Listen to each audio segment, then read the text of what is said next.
Okay, तर last लेक्चरमध्ये आपण काय काय पाहिलं होतं? लास्ट लेक्चरमध्ये आपण आपला सेकंड चॅप्टर सुरू केलेला होता, life process in living organism part 1. आणि त्यामध्ये आपण रेस्पिरेशन हा पार्ट सुरू केला होता. तर रेस्पिरेशनमध्ये आपण नेमकं काय पाहिलं होतं? रेस्पिरेशन 2 लेवलला होते बॉडीमध्ये. एक तर बॉडी लेवलला होते आणि एक सेल्युलर लेवलला होते. तर बॉडी लेवलमध्ये ॲक्च्युली काय होते? Exchange of gases between body and surrounding आणि बॉडीच्या दरम्यान गॅसेस म्हणजे कार्बन डायऑक्साईड आणि ऑक्सिजनचं एक्सचेंज होते. ठीक आहे. सेकंड टाईप होतं सेल्युलर रेस्पिरेशन. तर सेल्युलर रेस्पिरेशनमध्ये काय होते? ऑक्सिडेशन ऑफ कार्बोहायड्रेट किंवा ऑक्सिडेशन ऑफ ग्लुकोज किंवा कार्बोहायड्रेट. ठीक आहे. तर सेल्युलर रेस्पिरेशन सुद्धा 2 प्रकारचे होते, 2 टाईप्सचे होते, एक ॲरोबिक रेस्पिरेशन आणि एक एनारोबिक रेस्पिरेशन. ॲरोबिक रेस्पिरेशनमध्ये काय होते? ऑक्सिजन इन्व्हॉल्ड असतो. जेव्हा ऑक्सिडेशन होते कार्बोहायड्रेट किंवा ग्लुकोजचं, तेव्हा तिथे ऑक्सिजन इन्व्हॉल्ड असतो. जेव्हा ऑक्सिजन इन्व्हॉल्ड असतो तेव्हा तो ॲरोबिक, आणि जेव्हा ऑक्सिजन इन्व्हॉल्ड नसतो प्रोसेसमध्ये तेव्हा त्याला आपण म्हणत असतो ॲनॲरोबिक सेल्युलर रेस्पिरेशन. तर ॲरोबिक सेल्युलर रेस्पिरेशन 3 स्टेप्समध्ये होतात. एक होती ग्लायकॉलिसिस आहे ना. ग्लायकॉलिसिसमध्ये काय होत असते की ग्लुकोजचं कन्व्हर्शन 2 पायरुव्हिक ॲसिडमध्ये होते. मग ते 2 पायरुव्हिक ॲसिड पुन्हा कन्वर्ट होतात 2 ॲसिटिल कोआमध्ये, ॲसिटिल कोएन्झाईममध्ये. जो ॲसिटिल कोआ फॉर्म झालेला आहे 2 मॉलिक्यूल, हे क्रेब सायकलमध्ये जातात, एंट्री करतात. क्रेब सायकल किंवा त्याला आपण TCA म्हटलेलं होतं, ट्राय कार्बॉक्झिलिक ॲसिड सायकल. या ट्राय कार्बॉक्झिलिक ॲसिड सायकलमध्ये ॲसिटिल कोआ सायक्लिक चेन रिॲक्शन देतो आणि शेवटी कंप्लीट ऑक्सिडेशन होते ग्लुकोजचं आणि काय फॉर्म होते? कार्बन डायऑक्साईड, वॉटर, NaDH2 आणि FADH2 कोएन्झाईम्स फॉर्म होतात. त्यानंतरची जी स्टेप होती ती होती इलेक्ट्रॉन चेन ट्रान्सफर रिॲक्शन. याच्यामध्ये NaDH2 आणि FADH2 टेक पार्ट करत असतात, वेगवेगळे चेन रिॲक्शन देतात ते. ठीक आहे. आणि त्यांच्यापासून आपल्याला ATPs मिळत असतात. तर प्रत्येक NaDH2 जो मॉलिक्यूल आहे हे किती ATP देतात? 3 ATP देत असतात. तर प्रत्येक FADH2 जो आहे ते किती ATP देत असतात? आपल्याला 2 ATP मॉलिक्यूल देत असतात. ठीक आहे. त्याच्यानंतर व्हॉट इज ATP सुद्धा आपण पाहिलं होतं की ATP म्हणजे काय? ATP म्हणजे ॲडेनोसिन ट्रायफॉस्फेट, आणि ॲडेनोसिन काय असते? ॲडेनोसिन म्हणजे ॲडेनिन प्लस रायबोस शुगर यांनी मिळून बनलेला जो कंपाऊंड आहे तो ॲडेनोसिन आहे. आणि त्याच्यात 3 फॉस्फेट ग्रुप असतात म्हणून ट्रायफॉस्फेट. ATP पासून आपल्याला काय मिळते? जेव्हा आपण एनर्जी घेतो ATP मॉलिक्यूल मधली तेव्हा ATPचं कन्व्हर्शन होते ADP मध्ये, आणि ADP काय असते? ॲडेनोसिन डायफॉस्फेट. ठीक आहे ना. 2 फॉस्फेट ग्रुप रिमेनिंग राहतात, ते पाहिलं आपण. ठीक आहे. आणि जे एनर्जी स्टोअर असते ATP मॉलिक्यूल मध्ये, हे कुठे असते store? Energy store in the phosphate bond. तर जो फॉस्फेट बॉन्ड आहे यांच्या दरम्यान एनर्जी स्टोअर केलेली असते. त्यामुळे जेव्हा फॉस्फेट बॉन्ड ब्रेक होतो तेव्हा एनर्जी रिलीज होते, आणि ती एनर्जी बॉडी मग काय करतो? यूज करत असतो वेगवेगळे त्याचे फंक्शन्स परफॉर्म करण्यासाठी. ठीक आहे. त्यानंतर आपण एनॉर्बिक रेस्पिरेशन सुद्धा पाहिलं की ईस्टमध्ये एनॉर्बिक रेस्पिरेशन कसं होते. त्यानंतर मसल्स आणि इरिथ्रोसाइट्समध्ये एनॉर्बिक रेस्पिरेशन कशा प्रकारचं होत असते, आणि मायक्रोब्समध्ये वेगवेगळे जे मायक्रोब्स आहेत त्यांच्यामध्ये एनॉर्बिक रेस्पिरेशन कशा प्रकारे होते. तर एनॉर्बिक रेस्पिरेशनमध्ये इनकम्प्लीट ऑक्सिडेशन होत असते कार्बोहायड्रेटचं. त्यामुळे एनॉर्बिक रेस्पिरेशनमध्ये फक्त आपल्याला 2 ATP मॉलिक्यूल पूर्ण सायकलमध्ये आपल्याला किती ATP मिळतात? फक्त 2 ATP मॉलिक्यूल मिळत असतात. इन्स्टेड आपल्याला ॲरोबिक रेस्पिरेशनमध्ये 38 ATP मॉलिक्यूल मिळतात. एनॉर्बिक रेस्पिरेशनमध्ये आपल्याला 2 ATP मॉलिक्यूल मिळतात, तर ॲरोबिक रेस्पिरेशनमध्ये आपल्याला 38 ATP मॉलिक्यूल्स मिळत असतात. आपण त्याचं एक एक्झाम्पल पाहिलं होतं की काय असते? एक्सरसाइज. ड्युरिंग एक्सरसाइज आपण काय करतो की जे काही मसल्स आहेत हे मसल्स काय करतात? ॲनएरोबिक टाईप ऑफ रेस्पिरेशन परफॉर्म करत असतात, कारण त्यांना क्विक ऑक्सिजनचं सप्लाय होत नाही. आणि क्विक ऑक्सिजनचं सप्लाय न झाल्यामुळे त्यांना काय करावं लागते? In the absence of oxygen respiration perform करावं लागते, ज्याला आपण ॲनॉर्बिक रेस्पिरेशन म्हणतो. तर ॲनॉर्बिक रेस्पिरेशनमुळे फक्त 2 ATP मॉलिक्यूल्स त्यांना मिळतात, म्हणजे खूप शॉर्ट एनर्जी, कमी एनर्जी, लेस एनर्जी त्यांना मिळत असते एक्सरसाइज करताना. आणि त्यामुळे काय होते की ड्युरिंग एक्सरसाइज आपण लवकर थकतो आहे ना, आपल्याला लवकर दम लागतो. कारण काय? तर जे काही एनर्जी पॉकेट्स असतात आपल्याजवळ हे कसे असतात? आपल्याजवळ शॉर्ट एनर्जी पॉकेट्स असतात. त्याच्यामुळे आपल्याला लवकर एनर्जीची गरज भासते, कारण तिथे आपण ॲनएरोबिक टाईप ऑफ रेस्पिरेशन परफॉर्म करत असतो. ठीक आहे. तर इथपर्यंत आपण रेस्पिरेशनचा जो पार्ट आहे तो का लास्ट लेक्चरला पाहिला. आता या लेक्चरमध्ये आपण काय पाहणार होतो? Energy from different food components. Different food components पासून आपल्याला कशी एनर्जी मिळते ते आपल्याला या पार्टमध्ये पाहायचं आहे. तर तुम्हाला काही क्वेश्चन असे येऊ शकतात की कंप्लीट ऑक्सिडेशन कुठे होते, कोणत्या सेल्युलर रेस्पिरेशन मध्ये कंप्लीट ऑक्सिडेशन टेक्स प्लेस. तर तुम्हाला माहित असलं पाहिजे कोणत्या रेस्पिरेशन मध्ये होते सेल्युलर रेस्पिरेशन मध्ये, तर एरोबिक. ठीक आहे, एरोबिक सेल्युलर रेस्पिरेशन मध्ये complete oxidation of carbohydrate is take place. किंवा असे विचारू शकतात की इनकम्प्लीट ऑक्सिडेशन कुठे होते, तर मग ते कशात होणार, एनएरोबिक सेल्युलर रेस्पिरेशन मध्ये इनकम्प्लीट ऑक्सिडेशन, एरोबिक रेस्पिरेशन मध्ये कंप्लीट ऑक्सिडेशन. ह्या काही गोष्टी लक्षात ठेवायच्या, छोट्या छोट्या गोष्टी आहेत पण महत्त्वाच्या आहेत. ठीक आहे. त्यानंतर तुम्हाला हे विचारू शकतो की कंप्लीट ऑक्सिडेशन कुठल्या सेल ऑर्गॅनॅलिज मध्ये होत असते, तर मायटोकॉन्ड्रिया. काय आन्सर काय त्याचं, मायटोकॉन्ड्रिया. ठीक आहे, लक्षात ठेवायचं. त्यानंतर आपला पार्ट आहे energy from different food components. तर जे कार्बोहायड्रेट आहे, कार्बोहायड्रेटचं ऑक्सिडेशन तर आपण पाहिलेलंच आहे. कार्बोहायड्रेट जनरली किती 4 किलो कॅलरी एनर्जी देत असतो पर ग्राम ऑफ कार्बोहायड्रेट. प्रत्येक ग्राम कार्बोहायड्रेट किती एनर्जी देत असेल, 4 किलो कॅलरी एनर्जी देत असतो. ठीक आहे. आणि एक्सेस कार्बोहायड्रेट जर होत असेल बॉडीमध्ये तर तो ग्लायकोजनच्या फॉर्म मध्ये स्टोअर केला जातो. ठीक आहे, ग्लायकोजनच्या फॉर्म मध्ये तो स्टोअर सुद्धा केला जातो. एक्सेस कार्बोहायड्रेट स्टोअर करून ठेवतात बॉडी तो स्टोअर करतो in the form of glycogen. ठीक आहे. Then the next is a protein. Protein पाहायचं आहे आपल्याला. प्रोटीन काय असते, प्रोटीन सिंथेसिस आपण फर्स्ट चॅप्टर मध्ये पाहिलेलं आहे, त्यामुळे तुम्हाला प्रोटीन माहित आहे कसा फॉर्म होतो. तर प्रोटीन काय असते, इट इज अ मॅक्रोमॉलिक्यूल. हा काय, मॅक्रोमॉलिक्यूल. कसा फॉर्म होत असतो मॅक्रोमॉलिक्यूल हा, it is a macromolecule form due to linking between number of amino acid by peptide bond. पाहिलेलं आहे ना आपण की काय होते, खूप सारे अमिनो ऍसिड येतात एकमेकांमध्ये, पेप्टाइड बॉन्ड ते फॉर्म करतात, पॉलीपेप्टाइड बॉन्ड फॉर्म करतात, एक चेन लाईक स्ट्रक्चर फॉर्म करतात, ज्याला आपण काय म्हटलेलं होतं, प्रोटीन. जे की प्रोटीन सिंथेसिस मध्ये आपण पाहिलेलं होतं. जसं आपण एक एक्झाम्पल देऊ, माळ. जी गळ्यात माळ घालतो आपण, ती कशी बनते, खूप सारे बीड्स एकत्र येतात, खूप साऱ्या बीड्सना आपण एका धाग्यात ओवतो आणि माळ बनते. तसंच असते आपल्या प्रोटीनचं. खूप सारे अमिनो ऍसिड एकत्र येतात आणि पॉलीपेप्टाइड नावाच्या धाग्यात ते गुंफल्या जातात आणि त्याच्यापासून जे काही माळ बनते दॅट इज अ प्रोटीन. ठीक आहे ना, ती काय असते, प्रोटीन. लक्षात राहील. खूप मोठं स्ट्रक्चर असते मायक्रोमॉलिक्यूलचं, कारण हजारो अमिनो ऍसिड जवळ येतात, हजारो अमिनो ऍसिड लिंक करतात एकमेकांना पॉलीपेप्टाइड बॉन्डनी आणि हे स्ट्रक्चर बनवतात प्रोटीन. त्याच्यामुळे मोठा स्ट्रक्चर असेल, कॉम्प्लेक्स स्ट्रक्चर असेल प्रोटीनचं. ठीक आहे. तर protein is a macromolecule form due to the linking between number of amino acid by the peptide bond. आता काय होत असते, जेव्हा प्रोटीन घेतोय आपण फूड स्टफ द्वारे, तर हे प्रोटीनचं काय होते, डायजेशन होते आणि प्रोटीनचं डायजेशन होऊन आपल्याला काय मिळते, अमिनो ऍसिड्स मिळतात.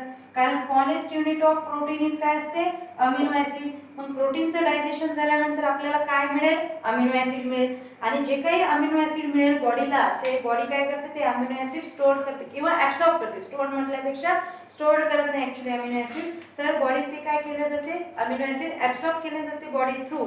आणि मग हे जे काही अमिनो ऍसिड आहे ते वेगवेगळ्या पार्ट्सला पोहोचवले जाते. ठीक आहे ना, वेगवेगळ्या पार्ट्सला, ऑर्गन्सला आणि सेल्स पर्यंत ते पोहोचवले जातात थ्रू द ब्लड. तर ब्लड काय करते, या अमिनो ऍसिड्सना वेगवेगळ्या बॉडी पार्ट्स पर्यंत, सेल पर्यंत पोहोचवण्याचं काम करत असते. आणि मग सेल मध्ये गेल्यानंतर, ते वेगवेगळ्या ऑर्गन पर्यंत गेल्यानंतर मग ते सेल डिसाईड करतात की या अमिनो ऍसिड पासून कुठलं प्रोटीन बनवायचं. त्या सेलला, त्या ऑर्गनच्या त्या सेलला जे काही प्रोटीन निडेड असेल, गरजेचं असेल, ते प्रोटीन मग त्या अमिनो ऍसिड पासून ते बनवतात. जसं की जर हे अमिनो ऍसिड आपल्या स्किन पर्यंत पोहोचले तर स्किनचे सेल्स काय करतील, स्किनचे सेल्स या अमिनो ऍसिड पासून मेलॅनिन पिगमेंट बनवतील. ठीक आहे ना, आलं लक्षात. ज्या सेलमध्ये जातात त्या सेलच्या गरजेनुसार मग या अमिनो ऍसिड पासून वेगवेगळ्या प्रकारचे प्रोटीन तयार केले जातील. लक्षात येते ना. तर जिथे जातील, जसं की ब्लड सेल्स मध्ये गेले तर ब्लड सेल्स काय करतील, हे अमिनो ऍसिड एकत्र करून त्यांच्यापासून हिमोग्लोबिन बनवतील. हिमोग्लोबिनची त्यांना गरज आहे, त्याच्यामुळे ते काय बनवतील, त्यांच्यापासून हिमोग्लोबिन बनवतील. तर ज्या सेलमध्ये जातील त्या सेल्सच्या गरजेनुसार मग तिथे ते प्रोटीन तयार होते. मग ते सेल स्वतःच तर गरज भागवतेच, ॲज वेल एज ती बॉडीची सुद्धा गरज भागवत असतात. तर हेच amino acid can not stored in the body. Amino acid बॉडीमध्ये स्टोअर केला जात नाही. जसं एक्सेस अमिनो ॲसिड आहे आणि स्टोअर करून ठेवायचं बॉडीमध्ये, तर असं होत नाही. जसं आपण कार्बोहायड्रेट पाहिलं, तर एक्सेस कार्बोहायड्रेट असेल तर बॉडीमध्ये ते स्टोअर केले जाते in the form of glycogen. पण जे अमिनो ॲसिड आहेत ते बॉडीमध्ये स्टोअर केले जात नाही. लक्षात ठेवायचं. काय होते तर अमिनो ॲसिडचं पुन्हा फर्दर ब्रेकडाऊन होते आणि अमिनो ॲसिड पासून अमोनिया तयार होते.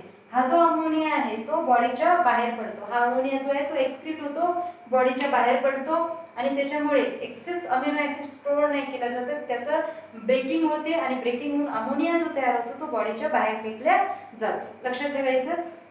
हां, तर protein 1 gram of protein, 1 gram protein किती किलो कॅलरी एनर्जी देते? 4 किलो कॅलरी एनर्जी देत असते. लक्षात ठेवा.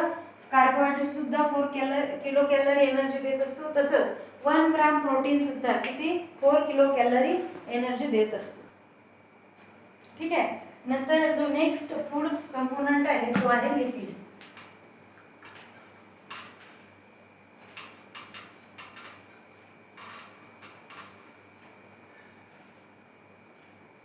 रुबिस्को नावाचा एक प्लांट प्रोटीन आहे की जो मोस्ट अबुंडंट प्रोटीन मानला जातो नेचर मधला आहे ना. प्लांट मध्ये रुबिस्को नावाचा क्लोरोप्लास्ट मध्ये, प्लांट क्लोरोप्लास्ट मध्ये म्हणजे एखाद्या वेळेस तुम्हाला फिल इन द ब्लँक्स वगैरे मध्ये असे प्रकारचा क्वेश्चन येऊ शकतो की प्लांट क्लोरोप्लास्ट मध्ये रुबिस्को नावाचा एक प्रोटीन असतो की जो काय आहे मोस्ट अबुंडंट प्रोटीन आहे.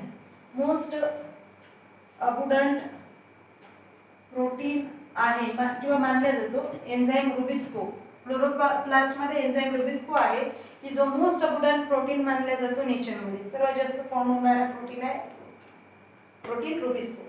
ठीक आहे. Then lipid. तर लिपिड काय असते ऍक्च्युली? लिपिड हे एक special type of chemical compound आहे जे की कशामुळे फॉर्म होते?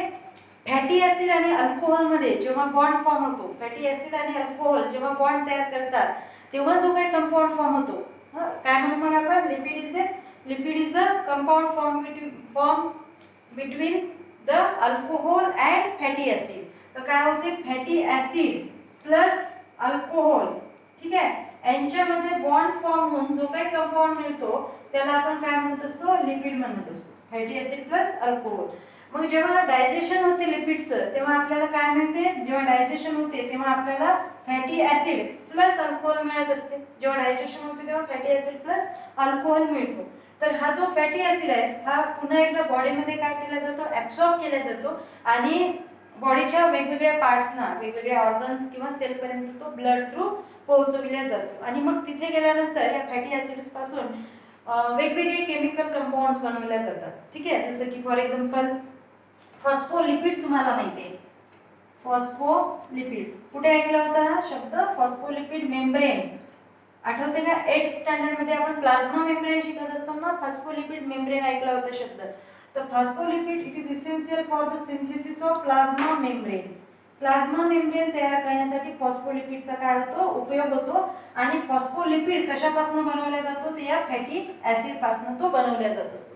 फॅटी ऍसिड पासून फॉस्फोलिपिड बनतो आणि मग फॉस्फोलिपिड पासून काय बनतो? Plasma membrane. त्यासोबत जे हार्मोन्स आहेत, वेगवेगळे हार्मोन जे आहेत, टेस्टोस्टेरॉन है ना, देन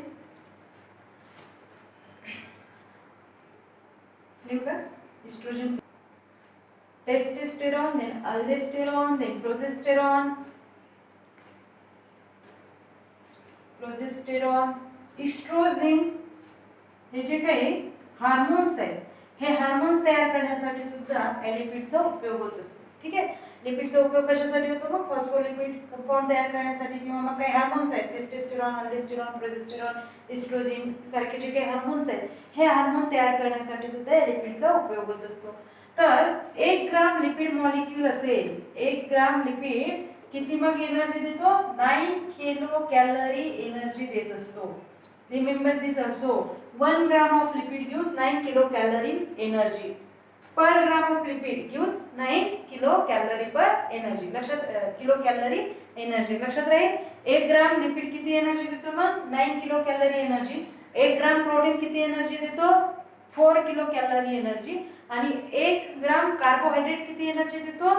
4 किलो कॅलरी एनर्जी. लक्षात राहील? Yes, it is about the lipid. बरं, आता तुम्हाला माहित आहे की बऱ्याच लोकांमध्ये नाईट ब्लाइंडनेस असतो, रातआंधळेपणा ज्याला आपण म्हणतो. Okay, night blindness that is the difficulty in vision at a night time. ठीक आहे ना, रात्रीच्या वेळेस दिसत नाही, ज्याला आपण आपल्या मराठी भाषेत रातआंधळेपणा म्हणतो. ठीक आहे, किंवा मग बऱ्याच वेळेस अल्सर्स येतात तोंडामध्ये, आपण ज्याला म्हणतो तोंड आलं. ठीक आहे ना, तोंडात येते म्हणजे अल्सर्स जे तयार होतात ते असेल, माउथ अल्सरेशन. तर हे ज्या काही गोष्टी आहेत हे कशामुळे होतात? Deficiency of vitamin. कशामुळे होत असतील हे? Due to the deficiency of vitamins. मग विटॅमिन्सची डेफिशियन्सी, आता विटॅमिन्स काय आहेत आणि किती आहेत? Vitamins are the chemical compound which are essential for performing the some processes in our body. तर आपल्या बॉडीमध्ये जे काही मेटाबॉलिक ॲक्टिव्हिटीज असतील किंवा काही फंक्शन्स आहेत, काही प्रोसेस आहेत, यांना ऑपरेट करण्यासाठी विटॅमिनची गरज असते बॉडीला. ठीक आहे, या प्रोसेसेसना, मेटाबॉलिक ॲक्टिव्हिटीजना ऑपरेट करण्यासाठी विटॅमिनची गरज असते. तर there are 6 types of vitamins. तुम्हाला माहिती आहे की जवळपास 6च विटॅमिन्स असतात. ए, बी, सी, डी, ई अँड के. ठीक आहे, 6 विटॅमिन्स असतात विटॅमिन. आणि हे विटॅमिन जे आहेत ते 2 टाइप्समध्ये डिवाइड केले जाते. फॅट सोल्युबल असतात काही, आणि काही काय असतात? वॉटर सोल्युबल असतात. तर बी आणि सी जे आहेत ते वॉटर सोल्युबल विटॅमिन आहेत. B and C water soluble vitamins आहेत. तर बाकीचे उरलेले जे 4 विटॅमिन्स आहेत, रिमेनिंग 4 विटॅमिन्स आहेत फॅट सोल्युबल विटॅमिन्स. ठीक आहे, लक्षात ठेवायचं आहे तुम्हाला जस्ट की फॅट सोल्युबल तुम्हाला हे येऊ शकते, which are the water soluble vitamins and which are the fat soluble vitamins. तर लक्षात ठेवायचं आहे की vitamins are of 2 type, water soluble and fat soluble. तर वॉटर सोल्युबल विटॅमिन्स जे आहेत ते vitamin B and vitamin C are the water soluble and other remaining 4 that is A, D, E and K are the fat soluble vitamin. ठीक आहे, तर vitamin डेफिशियन्सीमुळे बरेचसे जे काही म्हणून आपण डिसीजेस, आपल्याला माहिती आहे की बरेचसे डिसीजेस होत असताना आपल्याला दिसतात due to the deficiency of vitamin. विटॅमिनमुळे, विटॅमिनच्या डेफिशियन्सीमुळे हे जे काही डिसीजेस होतात, मग डॉक्टरकडे गेल्यानंतर डॉक्टर सांगतात की डेफिशियन्सी ऑफ विटॅमिन, तुम्हाला विटॅमिनची डेफिशियन्सी असल्यामुळे हे डिसीजेस झाले आहेत. तर vitamin is also the one of most important nutrients of our food stuff. तर लक्षात ठेवायचं आहे विटॅमिन सुद्धा आपल्या फूड स्टफ मधला काय म्हणून आपण मोस्ट इम्पॉर्टंट न्यूट्रिएंट्स मानल्या जातो विटॅमिन सुद्धा. ठीक आहे ना, जसं लिपिड पाहिलं आपण, प्रोटीन आहे, कार्बोहायड्रेट आहे, तसंच विटॅमिन सुद्धा इसेन्शियल न्यूट्रिएंट्स आहे फूड स्टफ मधला. ठीक आहे, आणि विटॅमिन बाकीचे तर म्हणजे शरीराला निरोगी ठेवण्यासाठी तर उपयोगी असतातच, त्याशिवाय काही जसे की NADH2 आणि FADH2 जे कोएन्झाईम आपण पाहिले, तर काही केमिकल्स तयार करण्यासाठी सुद्धा या विटॅमिन्सचा उपयोग होतो, जसं NADH2 आणि FADH2. तर NADH2 काय आहे? NADH2 it is nicotine amide adenine, nicotine amine adenine nucleotide. काय आहे? Nicotine amide adenine dinucleotide. आणि FADH2 काय असते? FA म्हणजे फ्लेविन ॲडेनिन डायन्यूक्लियोटाइड. तर हे जे केमिकल्स आहेत किंवा कोएन्झाइम्स आहेत हे बनवण्यासाठी कशाची गरज असते? विटॅमिन्सची. विटॅमिन B5 आणि विटॅमिन B2 हे जे दोघं विटॅमिन आहेत बी कॉम्प्लेक्स मधले B5 आणि B2. ठीक आहे ना, तर B2 काय? Riboflavin, riboflavin. आणि B5 काय? Nicotine amide.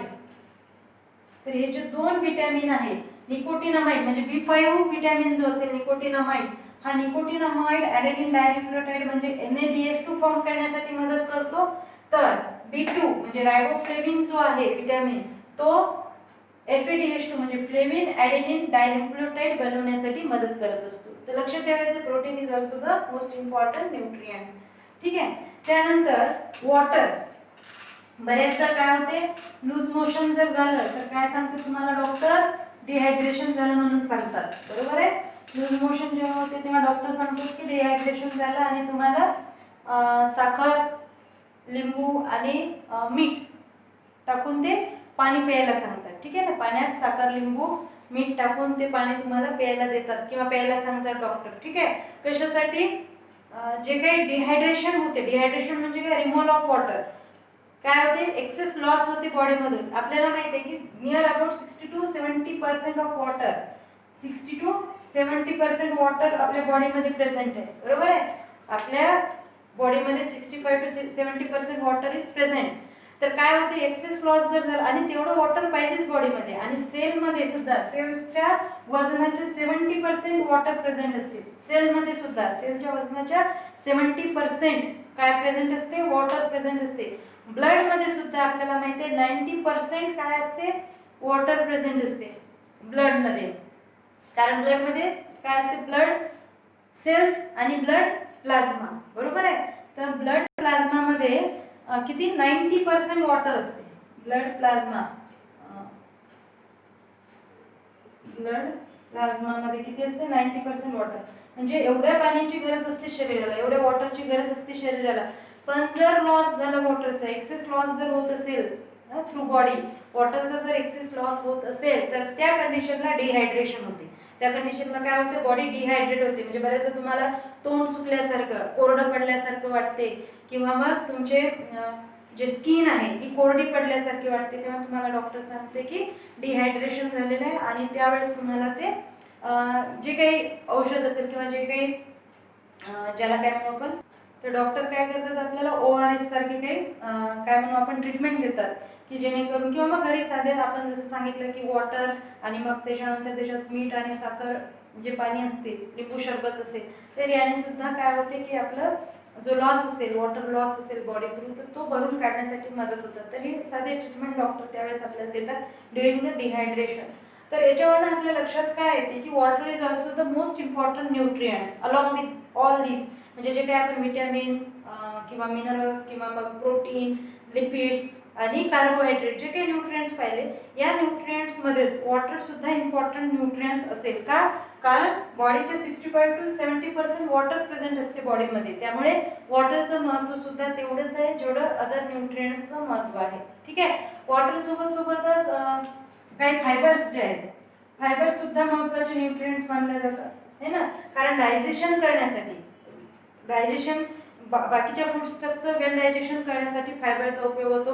आणि फायबर कुठून मिळतात, तर जे लिफी व्हेजिटेबल्स वगैरे आहेत, तर या लिफी व्हेजिटेबल्सपासून आपण अशा प्रकारचे फायबर्स मिळवू शकतो. आणि fibre is also the one of the nutrient present in our body.